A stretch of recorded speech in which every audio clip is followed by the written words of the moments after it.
नमस्कार, एबीपी गंगा में आपका स्वागत है। मैं हूं रोहित सिंह सावल और आप देख रहे हैं देश प्रदेश का सबसे दमदार शो बात तो चुभेगी। भाजपा और सपा के बीच बजट पर हो रही बहस अब दुर्योधन और शकुनी तक पहुंच गई है। सीएम योगी ने आज बिना नाम लिए अखिलेश यादव को यहां तक सलाह दे दी कि अगर सलाहकार को नहीं बदला तो सत्यानाश तय है। सीएम योगी आज बजट पर हुई चर्चा का विधान परिषद में जवाब दे रहे थे। उन्होंने इस दौरान अखिलेश यादव, शिवपाल यादव और आजम खान पर एक साथ चुभने वाला हमला बोला। उन्होंने इशारों में विरोधियों की तुलना गौरव खेमे से कर डाली। सियासी रणनीति के लिहाज से इसे बड़ा इशारा माना जा रहा है। जिस तरह सीएम योगी ने अखिलेश और शिवपाल यादव के बाद आज आजम खान पर भी इशारों में तंज किया, उसे रामपुर की स्वार सीट के लिए संभावित उपचुनाव से भी जोड़कर देखा जा रहा है। आज मैं आपको सीएम योगी की तरफ से सपा पर किए जा रहे सिलसिलेवार हमले की पूरी इनसाइड स्टोरी बताऊंगा। साथ ही ये भी समझाऊंगा कि आखिर भाजपा के इस आक्रामक अंदाज के पीछे वो कौन सा मंत्र है जिसके दम पर पार्टी को 2024 में 80 में से 80 सीटें जीतने का भरोसा हो। इसके साथ ही आज की तमाम बड़ी खबरों का भी मैं करूंगा पूरा विश्लेषण। आप बने रहिए मेरे साथ और देखते रहिए बात तो चुभेगी।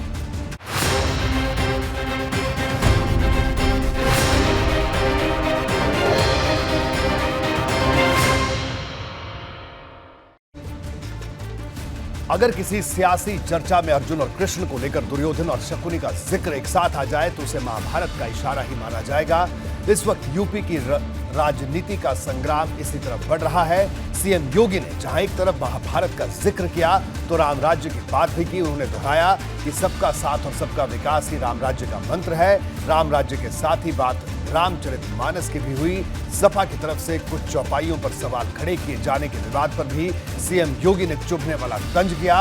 उन्होंने यहां तक कह दिया कि समस्या देने वाली की हस्ती चाहे जितनी बड़ी हो, लेकिन जब ऊपर वाले की कृपा हो तो कोई कुछ नहीं बिगाड़ सकता। शकुनी को पालेंगे तो सत्यानाश होना ही होना है।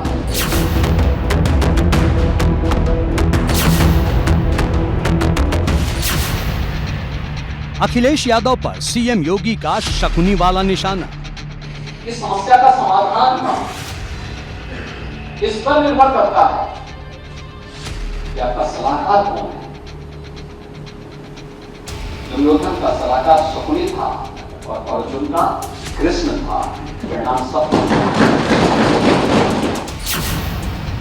सपा को सीएम योगी का सावधान संदेश।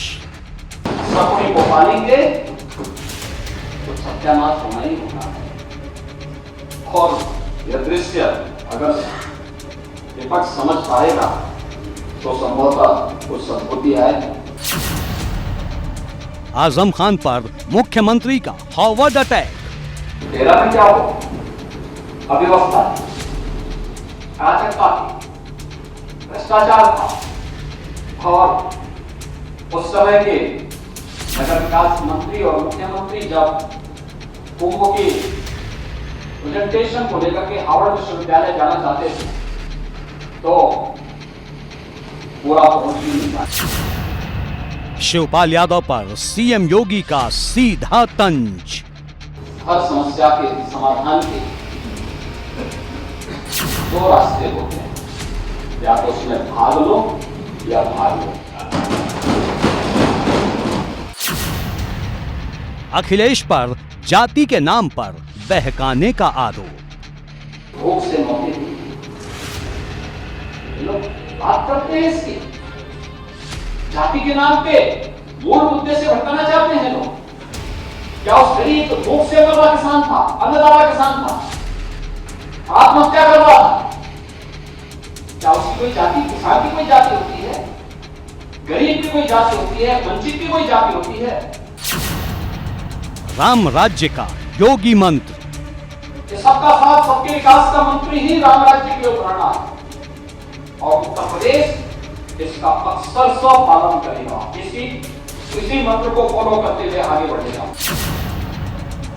मानस की चौपाई विवाद पर खुली चुनौती। और मध्यकाल के महान संत तुलसीदास जी को इस प्रकार की टिप्पणी की गई। तुलसीदास जी की विरासत को देश और दुनिया आकर्षित होती है और तुलसीदास जी के साथ तो लड़ाई है। बेचारे जब रामचरितमानस लिखना प्रारंभ किया तो पोथी चोरी हो जाती थी, लेकिन समस्या देने वाला की हस्ती कितनी बड़ी क्यों ना हो, जब ईश्वर की कृपा होती है ना, कुछ नहीं कर सकता कोई। सीएम योगी का ट्रिपल अटैक।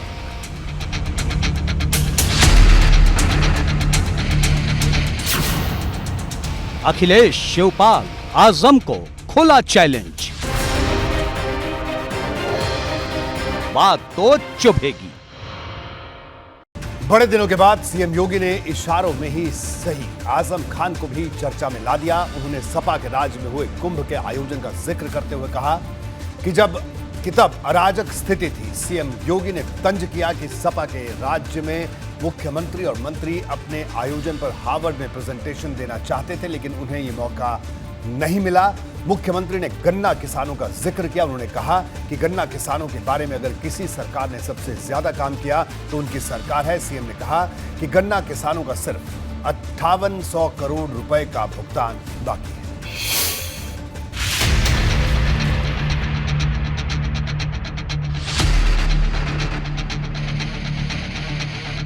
समस्या के समाधान के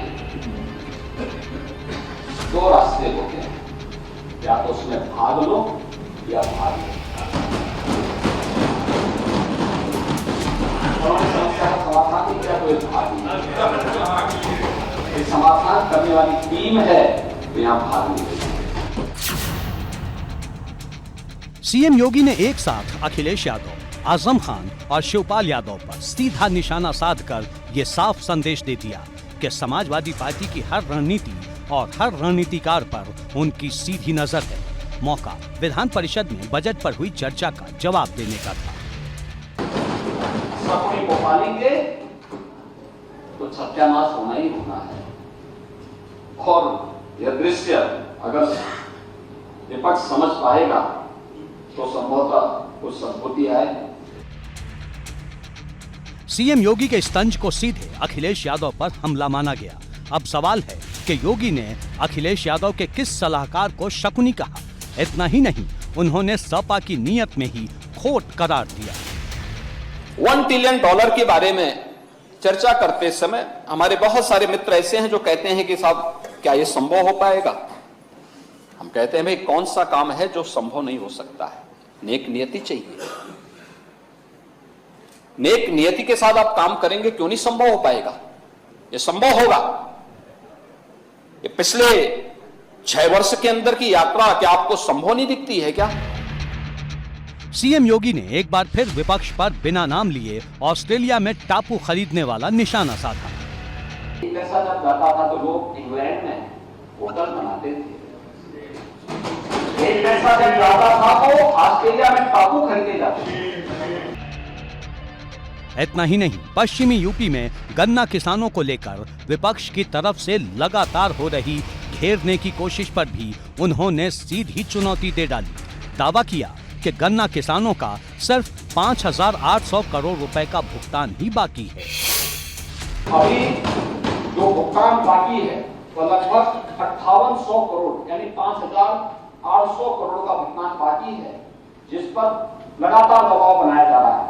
लेकिन महोदय ये भी है कि आज 119 चीनी मिलें हैं, जिनमें 100 से अधिक चीनी मिलें ऐसी हैं जो 10 दिन के अंदर गन्ना मूल्य का भुगतान कर रही हैं। इसके पहले कभी नहीं हो पाती। सीएम योगी का दावा है कि सबका साथ और सबका विकास ही राम राज्य की अवधारणा है, जबकि शिवपाल यादव ने ट्वीट कर पलटवार किया। उन्होंने लिखा कि समाजवाद ही राम राज्य है। समाजवाद के मुद्दे पर पहले भी सीएम योगी और शिवपाल यादव में विधानसभा में आर पार की नौबत आ चुकी है। अब ये सिलसिला और आगे बढ़ गया है। जब कौरव पांडव का युद्ध हुआ था तब वहां पर राजा थे उनके पिता दुर्योधन के। तो दुर्योधन आज कौन है पूरा देश जानता है। जो सरकार में है वो होगा ना। और जो युद्ध कर रहे थे 5 पांडव, वो 5 पांडव के जो सलाहकार श्री कृष्ण थे। तो आज ऐसे ही समाजवादी पार्टी के सलाहकार जो हैं वो अखिलेश जी के साथ हैं और हम लोग जो हैं इस संघर्ष में पूर्ण रूप से जो संघर्ष आज है सत्ता के खिलाफ संघर्ष है। और अब सबकी नजर इस बात पर है कि शकुनी अटैक और सत्यानाश अलर्ट के बाद पक्ष और विपक्ष के बीच का महाभारत कहां तक पहुंचता है। एबीपी गंगा के लिए ब्यूरो रिपोर्ट। आज माफियाओं को मिट्टी में मिलाने वाली एक और तस्वीर नजर आई। प्रयागराज में फिर से बुलडोजर का एक्शन दिखाई दिया और इस बार नंबर आया उस गन हाउस के मालिक का जिसकी भूमिका प्रयागराज शूटआउट में संदिग्ध मानी जा रही है। प्रयागराज विकास प्राधिकरण ने अतीक के करीबी सफदर अली का घर गिरा दिया। ये वही सफदर अली है जिसे अतीक अहमद चाचा कहता है। माना जा रहा है कि आने वाले कई दिनों तक बुलडोजर ऐसे ही गरजता रहेगा।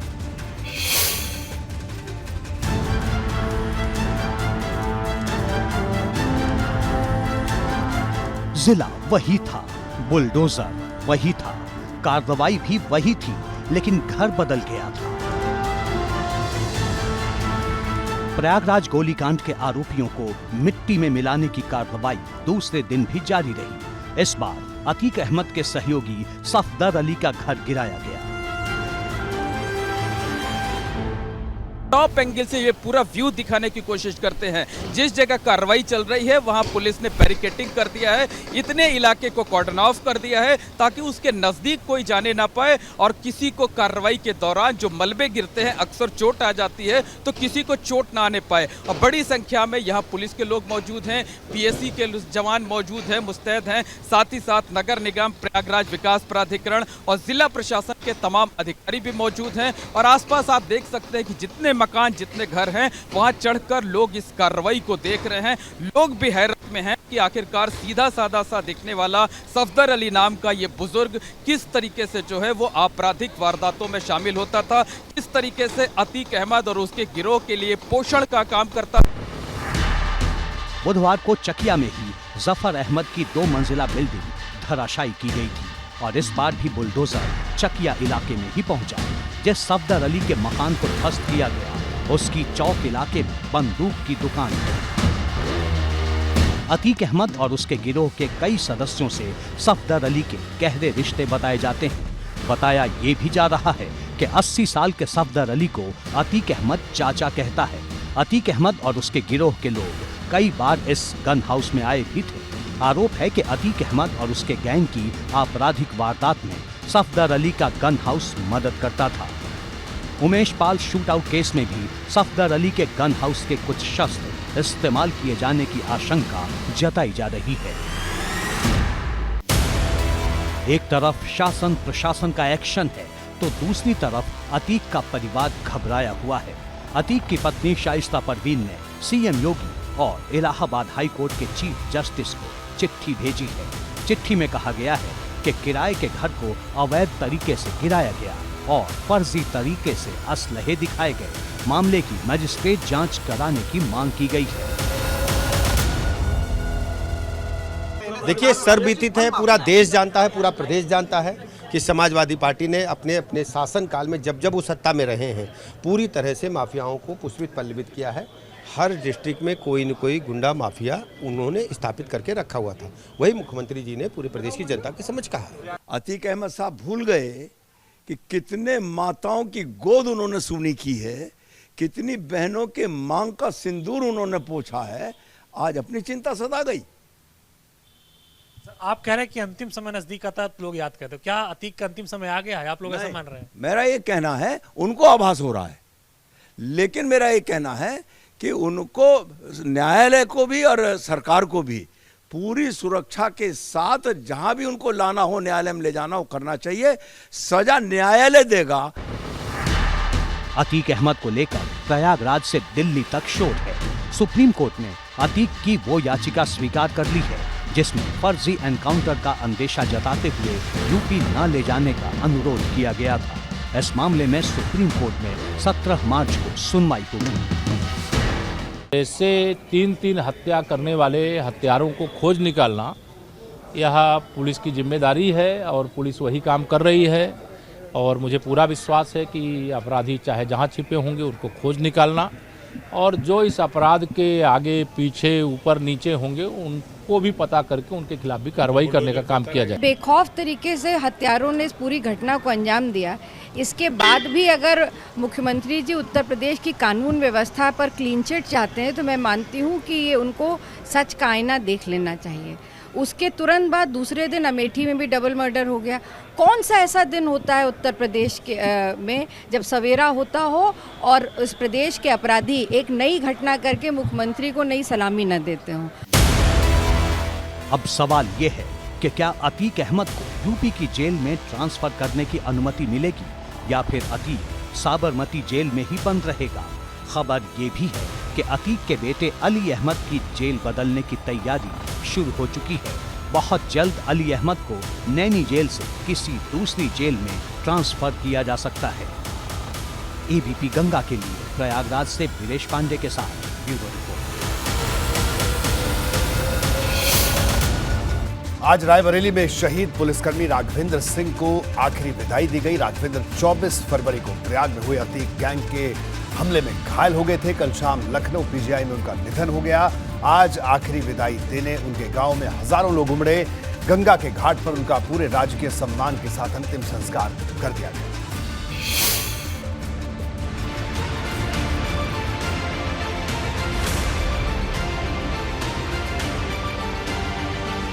प्रयागराज हमले में शहीद पुलिसकर्मी राघवेंद्र को आखिरी विदाई देने पूरा इलाका उमड़ आया। राघवेंद्र रायबरेली जिले के रहने वाले थे। यहाँ के लालगंज के कोडिहरा में उनके पैतृक गांव में उन्हें आखिरी सलामी दी गई। पूरे राजकीय सम्मान के साथ यहाँ अंतिम यात्रा की शुरुआत हुई। राघवेंद्र के कंधे पर पूरे घर की जिम्मेदारी थी। परिवार में माँ, छोटा भाई और बहन भी है। फर्ज के लिए खुद को कुर्बान करने वाले वे अपने परिवार की तीसरी पीढ़ी के सदस्य थे। इससे पहले दादा और पिता भी पुलिस की ड्यूटी करते वक्त शहीद हो गए थे। पिता की जगह ही उन्हें पुलिस में नौकरी मिली थी, लेकिन नियति को कुछ और ही मंजूर था। रायबरेली के सपूत को खोने का हम सब रायबरेली वासियों को बहुत गम है और यह अपूर्णीय क्षति हम रायबरेली वासियों को बहुत दिन तक तकलीफ देती रहेगी। मैं शहीद राघवेंद्र के चरणों में श्रद्धा सुमन अर्पित करता हूं। एक कृतज्ञ राष्ट्र के नागरिक की हैसियत से उनके प्रति कृतज्ञता ज्ञापित करता हूं। 4 मई को राघवेंद्र की शादी तय थी, लेकिन उससे पहले फर्ज के लिए उन्होंने शहादत दे दी। राघवेंद्र के परिवार की जीवटता को यहाँ मौजूद हर शख्स सलाम कर रहा था। रायबरेली के गेंगासू घाट पर पूरे राजकीय सम्मान के साथ शहीद राघवेंद्र का अंतिम संस्कार हुआ। यहाँ परिजनों और गांव वालों के साथ ही बड़ी तादाद में साथी पुलिसकर्मी, अधिकारी और नेता मौजूद थे। शहीद राघवेंद्र के पार्थिव शरीर का आज अंतिम संस्कार किया जा रहा है। राजकीय सम्मान के बाद उनके शरीर को, पार्थिव शरीर को गेंगासू गंगा घाट लाया गया, जहाँ पर आप देख सकते हैं कि उनकी चिता को आग लगा दी गई है। जो परिजन यहाँ गमगीन अवस्था में यहाँ खड़े हुए हैं। यहाँ पर मौके पर राज्य मंत्री दिनेश प्रताप सिंह, एडीजी सतीश गणेश, पुलिस कप्तान आलोक प्रदर्शी सहित अन्य गणमान्य लोग भी यहाँ पर मौजूद रहे। सभी ने भी सलामी दी और यहाँ भी राजकीय सम्मान के साथ में जो पार्थिव शरीर है उसको उस पर उनके चिता पर आग लगाई गई। और राघवेंद्र साल 2016 में पुलिस में भर्ती हुए थे। उन्हें पूर्व विधायक राजू पाल की हत्या के गवाह उमेश पाल की सुरक्षा के लिए गनर नियुक्त किया गया था। 24 फरवरी को प्रयागराज के धूमनगंज में उमेश पाल पर हमले के दौरान गनर राघवेंद्र सिंह को भी गोली लगी, जहां से उन्हें पहले प्रयागराज के स्वरूप रानी अस्पताल और फिर लखनऊ के पीजीआई में दाखिल करवाया गया। पीजीआई में उन्होंने पूरी बहादुरी के साथ आखिरी सांस तक मौत से जंग लड़ी। बुधवार शाम को राघवेंद्र का निधन हो गया। एबीपी गंगा के लिए ब्यूरो रिपोर्ट। बात इरफान सोलंकी की, जिसके सिर पर मुसीबत के नए बादल मंडरा रहे हैं। दरअसल कानपुर पुलिस ने सपा विधायक को भूमाफिया घोषित कर दिया है, यानी आने वाले दिनों में इरफान की कई जमीनों पर एक्शन की तस्वीर दिखाई देगी। इससे पहले बुधवार को इरफान सोलंकी के 4 प्लॉट पर कार्रवाई हुई थी। माना जा रहा है कि कानपुर पुलिस बहुत जल्द एक्शन की नई तस्वीर दिखाने वाली है।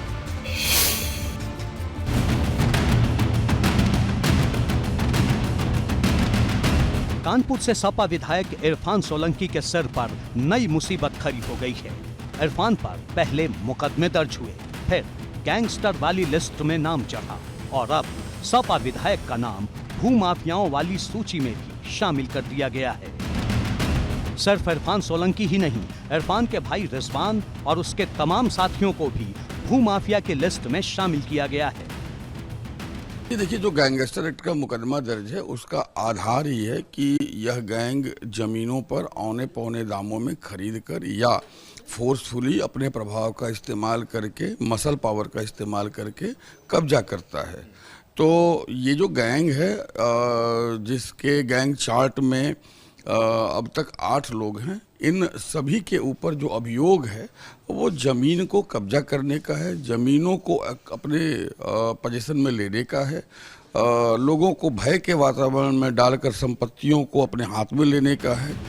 हाल ही में इरफान सोलंकी के 4 प्लॉट जब्त किए गए थे, जिनकी कीमत 10 करोड़ रुपए बताई गई। इसके अलावा इरफान के साथियों की करीब 25 करोड़ रुपए की संपत्ति सील की गई। यानी अब तक इरफान सोलंकी और उसके साथियों की 35 करोड़ की संपत्ति पर एक्शन हो चुका है और आने वाले दिनों में ये आंकड़ा और भी बढ़ सकता है, क्योंकि अब इरफान का नाम भूमाफिया वाली लिस्ट में भी है।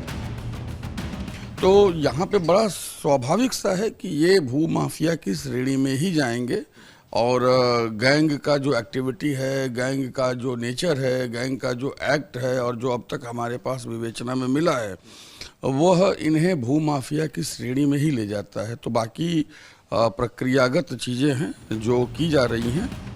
इरफान के 3 सहयोगियों पर भी गैंगस्टर एक्ट के तहत कार्रवाई शुरू हो चुकी है। अब पुलिस उन लोगों को चिन्हित कर रही है जो विवादित संपत्तियों की खरीद फरोख्त में शामिल हुआ करते थे। यानी इरफान की जमीन वाली साजिश में जो शामिल रहा, उसके बुरे दिन शुरू होने वाले हैं। गैंगस्टर एक्ट की विवेचना में जो गैंग चार्ट स्वीकृत हुआ था, उसमें पहले 5 लोग गैंग के सदस्य थे और बाद में 3 और लोग इस गैंग में जोड़े गए हैं। कुल 8 लोग हैं, सभी भूमाफिया की श्रेणी में आएंगे। अगले 1-2 दिन में पूरी सूची तैयार हो जाएगी। पुलिस की माने तो 50 से 60 नाम भूमाफिया सूची में शामिल किए गए हैं।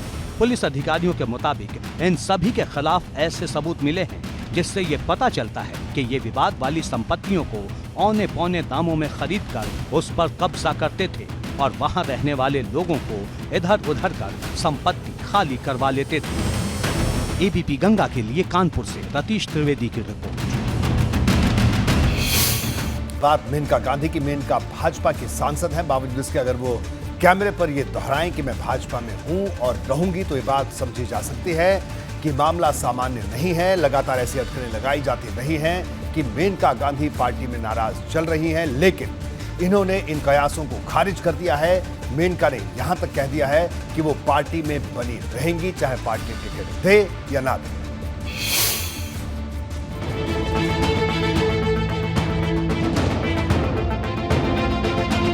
लोकसभा चुनाव में अभी 1 साल से ज्यादा का वक्त बचा है, लेकिन यूपी में ये सवाल बड़ा होता जा रहा है कि सुल्तानपुर और पीलीभीत से भाजपा के प्रत्याशी कौन होंगे।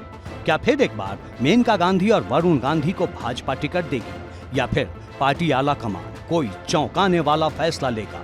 तमाम सवालों और अटकलों के बीच सुल्तानपुर से भाजपा सांसद मेनका गांधी ने स्थिति साफ की है। मैं बीजेपी में हूँ और रहूंगी और ये पार्टी के ऊपर है कि वो मुझे टिकट दे या ना दे। ठीक है। टिकट को लेकर तंज कसते हुए मेनका गांधी ने साफ कर दिया कि वो भाजपा में ही रहेंगी। मेनका गांधी की जुबान पर टिकट का जिक्र इस वजह से आया क्योंकि 2014 में जब वो चुनाव जीती थी तब उन्हें केंद्र में मंत्री पद दिया गया था, लेकिन 2019 में उन्हें मंत्री वाली कुर्सी नहीं मिली और तभी से सवाल उठ रहा है कि क्या मंत्री वाली कुर्सी छीनने के बाद टिकट पर भी चुभने वाला फैसला होगा। मैं बीजेपी में हूँ और रहूंगी और ये पार्टी के ऊपर है कि वो मुझे टिकट दे या ना दे। ठीक है। 2014 के बाद से मेनका गांधी और वरुण गांधी को लेकर भाजपा ने कई बदलाव किए, क्योंकि 2014 में मेनका गांधी पीलीभीत से सांसद बनी थी जबकि वरुण सुल्तानपुर से सांसद चुने गए थे। पर 2019 में दोनों की सीटें आपस में बदल दी गई और अब बात टिकट तक पहुंच गई है, क्योंकि मेनका गांधी भले ही शांत रहती हों, लेकिन वरुण गांधी वक्त वक्त पर केंद्र और यूपी सरकार पर चुभने वाला तंज कसते रहते हैं। ट्वीट के जरिए वरुण कभी महंगाई पर मोर्चा खोलते हैं तो कभी रोजगार पर। ठीक है, भाजपा में तो हैं ही, शुरू से लेकर आज तक भाजपा में हैं और भाजपा में हैं और रहेंगे।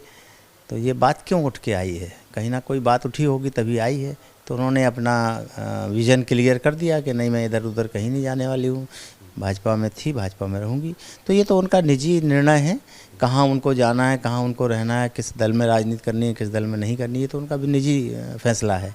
तो अच्छी बात है, उनका अपना व्यक्तिगत निर्णय है, इसमें हम क्या कर सकते हैं। हर किसी को अपनी पॉलिटिकल निर्णय लेने की आज़ादी है, अच्छी बात है। हर व्यक्ति का जिस दल में रहे, जिस दल में अपनी विचारधारा, अपने सोच समझता है रहे, इसमें किसी को आपत्ति क्या होनी चाहिए। वरुण गांधी को लेकर चर्चा तो पिछले कई सालों से चल रही है। कभी वो अखिलेश के साथ नरम दिखते हैं तो कभी ममता बनर्जी की टीएमसी के साथ उनके अच्छे रिश्तों की खबर आती है। बीच में एक सवाल राहुल गांधी से भी हुआ था, जिस पर राहुल ने विचारधारा की दीवार खड़ी कर दी थी। वो बीजेपी में हैं, शायद अगर वो यहाँ चलेंगे उनको प्रॉब्लम हो जाएगी। मेरी विचारधारा उनकी विचारधारा से नहीं मिलती। मेरी विचारधारा, मैं आरएसएस के ऑफिस में कभी नहीं जा सकता। आप मेरा आपको गला काटना पड़ेगा पहले, मैं नहीं जा सकता। वरुण गांधी कहां जाएंगे ये तो वक्त की बात है, लेकिन मेनका गांधी ने टिकट का जिक्र कर गेंद भाजपा के पाले में डाल दी है। एबीपी गंगा के लिए ब्यूरो रिपोर्ट। बात भाजपा के मिशन 14 की 2019 के लोकसभा चुनाव में जिन सीटों पर भाजपा की हार हुई थी, पार्टी ने उसे जीतने के लिए अपने मिशन की रफ्तार बढ़ा दी है। आज विजय की रणनीति को आगे बढ़ाने राष्ट्रीय महामंत्री सुनील बंसल लखनऊ पहुंचे। सुनील बंसल यूपी में भाजपा की पिछली 4 बड़ी जीत के शिल्पकारों में एक माने जाते हैं। एक बार फिर उनके मैदान में उतरने के बाद पार्टी में सरगर्मी बढ़ गई है।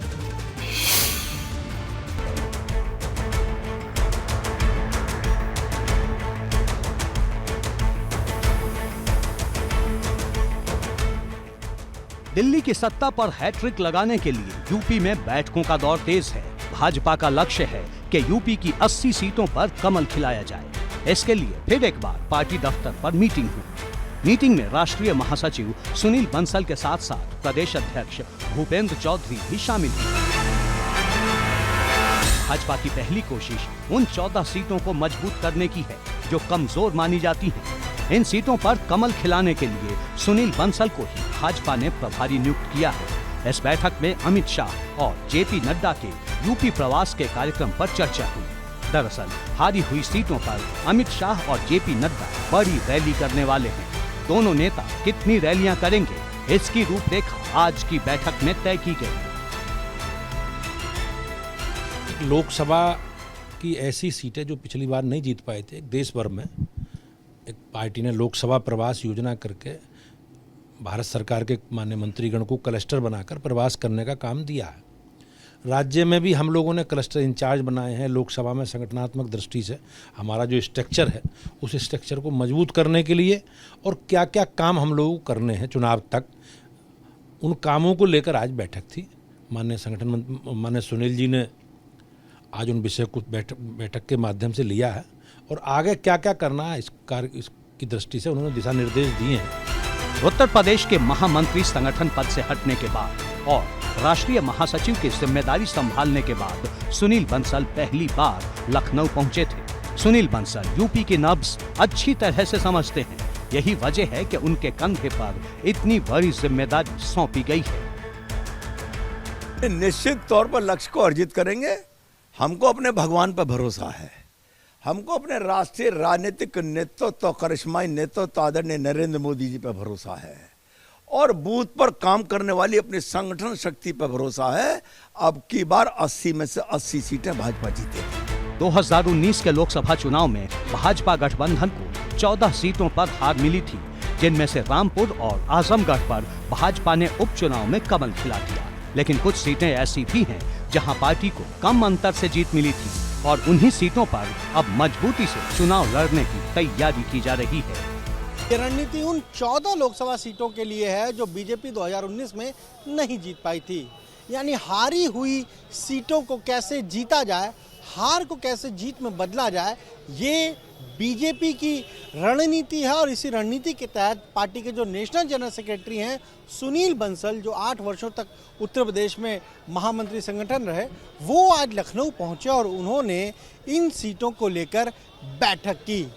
बैठक में प्रदेश अध्यक्ष भूपेंद्र चौधरी भी मौजूद रहे, महामंत्री संगठन धर्मपाल सिंह मौजूद रहे। इसके अलावा जो क्लस्टर बनाए गए हैं इन हारी हुई सीटों को लेकर, उसके जो सह संयोजक है वो भी मौजूद है।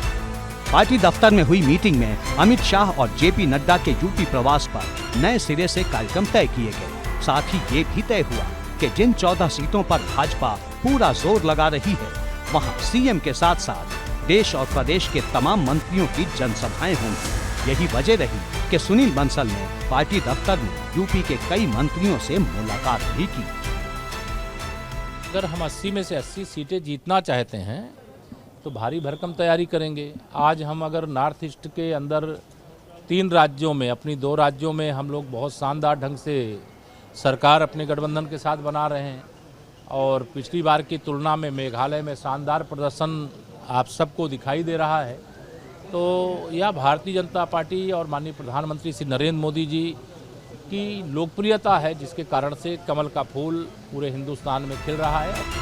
इंतजार इस बात का भी है कि पार्टी कब संगठन में बदलाव पर मुहर लगाती है। चर्चा है कि होली से पहले ही संगठन में बदलाव हो जाएगा और भूपेंद्र चौधरी की नई टीम में महामंत्री, उपाध्यक्ष और प्रदेश मंत्री पद पर कुछ नए चेहरों को जगह मिल सकती है, जबकि कुछ प्रदेश पदाधिकारी हटाए जा सकते हैं और कुछ क्षेत्रीय अध्यक्ष भी बदले जा सकते हैं।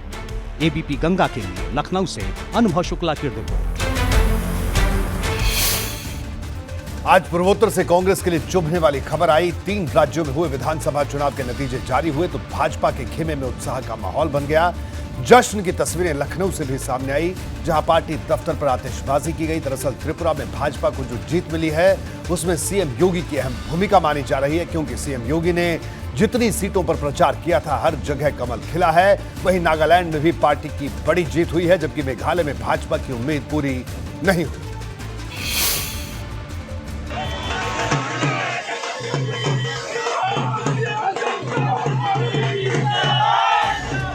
पूर्वोत्तर के राज्यों में भाजपा गठबंधन ने जीत का कमल खिलाया तो ढोल नगाड़ों की गूंज उत्तर प्रदेश तक सुनाई दी।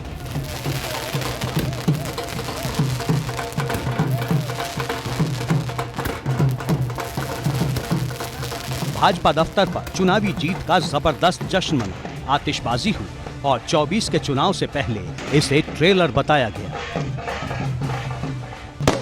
मैं भारतीय जनता पार्टी उत्तर प्रदेश के सभी कार्यकर्ताओं की ओर से सभी पूर्वोत्तर वासियों को बहुत बहुत शुभकामनाएं देता हूं और उन्होंने हम पर विश्वास किया है, हमारे नेता के प्रति अपना विश्वास व्यक्त किया है।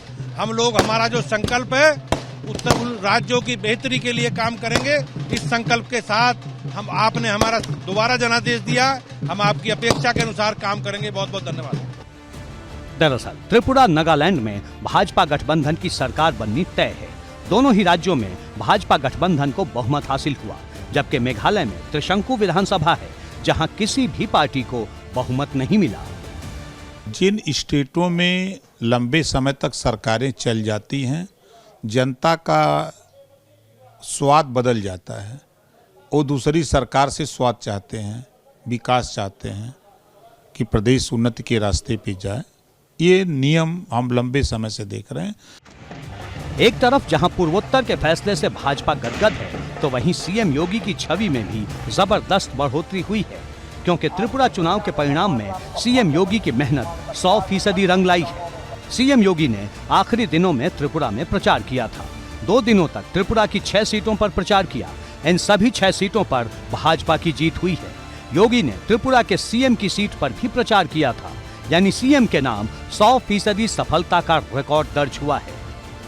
इससे पहले गुजरात चुनाव में भी सीएम योगी के योगदान को अहम माना गया था।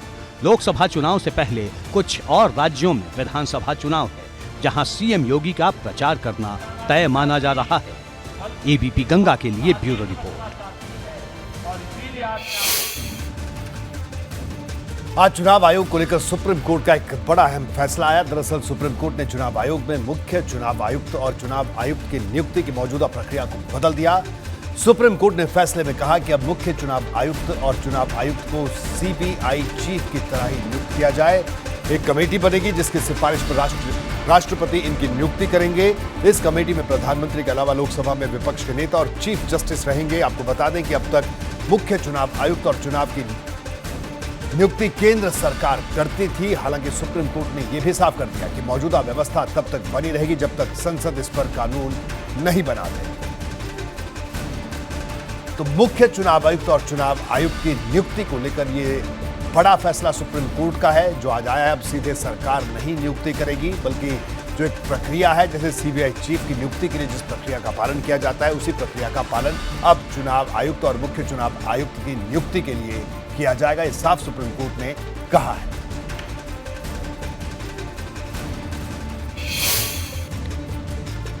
बढ़ते आगे और आज हाथरस से आई बड़ी खबर की बात करते हैं। 2.5 साल पहले हाथरस की वारदात ने सबको हिलाकर रख दिया था। यहां कुछ लड़कों पर एक दलित लड़की से गैंगरेप का आरोप लगा था। अब हाथरस कोर्ट ने फैसला सुना दिया है।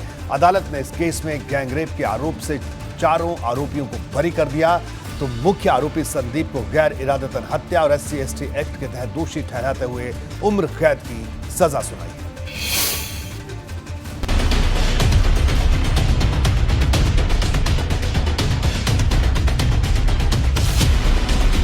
हाथरस के जिस कांड ने पूरे देश में माहौल गर्म कर दिया था, उस पर कोर्ट ने फैसला सुना दिया है। बड़ी बात यह रही कि कोर्ट ने सभी 4 आरोपियों को गैंगरेप के आरोप से दोषमुक्त कर दिया। हालांकि मुख्य आरोपी संदीप को दोषी पाते हुए उम्र कैद की सजा सुनाई। 4 आरोपियों को सामूहिक दुष्कर्म के आरोप से दोषमुक्त किया है। हालांकि मुख्य आरोपी Sandeep Singh IPC section 304 part 1 और SC/ST एक्ट में उसको कहीं न कहीं दोषी ठहराया है। उसको आजीवन कारावास की सज़ा सुनाई गई है। 50,000 रुपये का उस पर जुर्माना लगाया गया है। जो आप तस्वीर देख रहे हैं, जनपद न्यायालय हाथरस में करीब 2.5 साल इस मामले में ट्रायल चला है और उसके बाद आज फाइनल जजमेंट आ चुका है। कोर्ट के फैसले के मुताबिक युवती से गैंगरेप का आरोप साबित नहीं हो पाया। हालांकि संदीप को धारा 304(1) और SC/ST एक्ट में दोषी पाया गया। संदीप पर 50,000 रुपए का जुर्माना भी लगा। लेकिन दूसरी तरफ पीड़ित परिवार इस इंसाफ को अधूरा बता रहा है। परिवार ने कहा है कि जब तक पूरा इंसाफ नहीं मिलता, अस्थियों का विसर्जन नहीं होगा। सबने देखा होगा कि उसका बहन के हमारी जो डेंगुलेशन थी वो भी सबके सामने था और कोर्ट में सबको चला गया था, पर कोर्ट ने उसको नज़र न करते हुए तीनों को बरी कर दिया। उसको एक को आजीवन कारावास कर दिया है। तो हम ऐसे हार नहीं मानेंगे। हम अभी हाई कोर्ट भी जाएंगे और सुप्रीम कोर्ट तक जाएंगे। इनको तीनों को हम सलाखों के पीछे करके मानेंगे। जिस वक्त ये मामला हुआ तब पूरे देश में गुस्सा था। दरअसल 14 सितंबर 2020 को ये घटना हुई थी। दलित युवती के साथ दरिंदगी का आरोप लगा था। गांव के 4 युवक इस मामले में आरोपी बनाए गए थे। युवती के बयान के आधार पर 4 गिरफ्तार हुए। इसी बीच 29 सितंबर 2020 को दिल्ली में युवती की मौत हो गई। 4 एक्यूज थे, उसमें से एक का कन्विक्शन हुआ है, आजीवन कारावास की सजा हुई है। SC/ST act and IPC 304 part 1 में इनको सजा सुनाई गई है आजीवन कारावास की। 3 को बरी कर दिया गया है। उसके लिए हम अपील में जाएंगे। हमारे पास जजमेंट है, ऑब्जर्वेशन क्या है कोर्ट का, क्यों एक्विटल किया है, इन सारी चीज़ों पर हम देख करके अपील करेंगे। इसमें हाथरस मामले में 2.5 साल बाद ये फैसला आया। संदीप को छोड़कर लौकुश, रामू और रवि सिंह नाम के 3 आरोपियों को बरी कर दिया गया। अच्छा हुआ, सब अच्छा हुआ।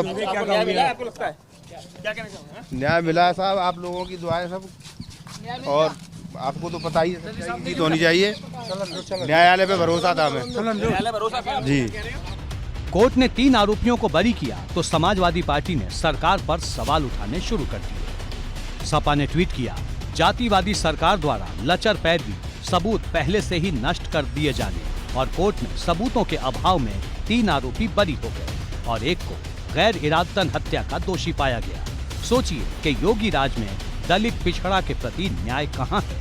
सरकार ने उस वक्त जबरन बेटी की लाश पेट्रोल डालकर आधी रात में फुंकवा दी थी।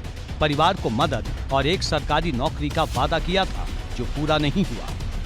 कोर्ट के फैसले से ना तो परिवार संतुष्ट है और ना ही विपक्ष। अब मामला हाई कोर्ट जाएगा और जब हाई कोर्ट का फैसला आएगा तब सियासत फिर जोर पकड़ेगी। एबीपी गंगा के लिए हाथरस से नितिन उपाध्याय की रिपोर्ट। आज महंगाई के विरोध में कांग्रेस के नेता सड़क पर उतरे। लखनऊ से लेकर रायबरेली तक गैस सिलेंडर की बढ़ी कीमतों का विरोध किया गया। राजधानी में पार्टी प्रदेश अध्यक्ष ब्रजलाल खाबरी के नेतृत्व में मार्च निकालने की कोशिश हुई, जिसे पुलिस ने बीच रास्ते में ही रोक दिया। इस दौरान पुलिस और कांग्रेस नेताओं के बीच धक्का मुक्की भी हुई। वहीं समाजवादी पार्टी ने भी महंगाई के मोर्चे पर चुभने वाला प्रहार किया।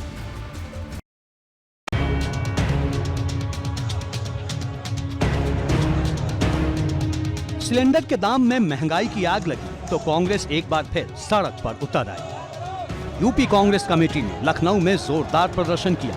प्रदेश अध्यक्ष ब्रजलाल खाबरी के नेतृत्व में पार्टी मुख्यालय से विधान भवन तक मार्च करने की कोशिश हुई, लेकिन बीच में ही पुलिस ने कांग्रेस कार्यकर्ताओं को रोक लिया। सिलेंडर की बड़ी कीमतों के विरोध में कांग्रेस का आज प्रदर्शन है और कांग्रेस के सारे नेता प्रदेश अध्यक्ष ब्रजलाल खाबरी के नेतृत्व में यहां मुख्यालय से निकले हैं। सीधे इनको विधानसभा भवन जाना है। सिलेंडर हाथों में लिए हैं और प्लेकार्ड्स भी लिए हैं। महिलाओं की खासी संख्या यहां पर देखने को मिल रही है। महिलाएं उत्साहित हैं, जोश में हैं। पुलिस से धक्का मुक्की हो रही है और कोशिश की जा रही है कि इनको विधान भवन जाने से रोका जाए। हाथ में जो प्लेकार्ड्स लहराए जा रहे हैं उसमें पेट्रोल डीजल 100 के पार लूट रही बीजेपी सरकार, मोदी योगी की गुड मॉर्निंग, महंगाई डायन बली डार्लिंग, ये सब नारे लिखे हुए हैं प्लेकार्ड्स में। कांग्रेस का झंडा लहराते हुए, सिलेंडर लहराते हुए सभी यहां से जाने की कोशिश कर रहे हैं। कांग्रेस के नेता खाली गैस सिलेंडर और प्ले कार्ड लेकर नारेबाजी करते हुए दफ्तर से बाहर निकले थे, लेकिन कुछ दूर चलने के बाद उन्हें रोक लिया गया। कई बार नौबत तो धक्का मुक्की तक आ गई। गुस्साए नेता बीच सड़क पर ही धरने पर बैठे। महंगाई मुख्य मुद्दा है। बजट में कुछ कहा जा रहा, बजट के दूसरे दिन से लगातार हर क्षेत्र में महंगाई है। गैस सिलेंडर से लेके, बिजली से लेके, दवाइयों से लेके, शिक्षा से लेके, जितने भी सर्किल में जनहित में जो भी सेक्टर आते हैं उन सब पर महंगाई, और इतनी महंगाई नहीं, अपर महंगाई। जिस महंगाई को बर्दाश्त नहीं किया जा सकता है वो महंगाई हमें बजट के तुरंत बाद दी जा रही है। ये कौन सी गिफ्ट है? सिर्फ लखनऊ ही नहीं, प्रदेश के अलग अलग जिलों में कांग्रेस के नेता सड़क पर उतरे। बुलंदशहर में कांग्रेस नेताओं ने ऐलान किया कि अगर स्मृति ईरानी महंगाई को लेकर विरोध प्रदर्शन करती दिखें तो उनकी तस्वीर भेजी जाए।